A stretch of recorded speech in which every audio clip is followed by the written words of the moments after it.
மாவு நல்லா ஜல்லிச்சாச்சுங்க. இதில் வந்து 1 டீஸ்பூன் உப்பு போட்டுக்கிறேன். ஒரு 2 ஸ்பூன் அளவுக்கு ஆயில் ஊற்றிக்கிறேன். ஃபஸ்ட்டு வந்து இதை நம்ம எல்லாமே ஒன்றா கலந்து எடுத்துக்கலாங்க. நான் எப்போயுமே ரெடிமேடு மாவே வாங்க மாட்டேன். எனக்கு வந்து கோதுமை வாங்கி வீட்லேயே காய வச்சு அரைச்சாதான் எனக்கு பிடிக்கும். நான் அது மாதிரி தான் எப்பயுமே செஞ்சுப்பேன்.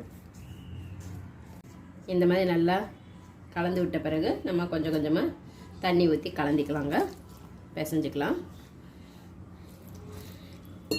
நம்ம இந்த மாதிரி பிசையும் போது நல்லா சாஃப்டாக வரும் சப்பாத்தி.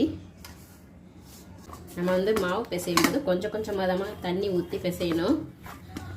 இல்லைன்னா ஒரே டைமாக ஊற்றுனீங்கன்னா அதிகமாகிடும் தண்ணி.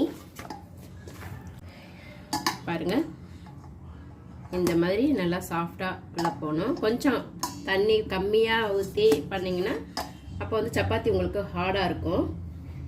இதில் கொஞ்சம் காயாமல் இருக்கிறதுக்கு ஆயில் தடவி மூடி வச்சிடலாம். இது வந்து அப்படியே ஒரு 1/2 அன் ஹவர் இருக்கட்டுங்க.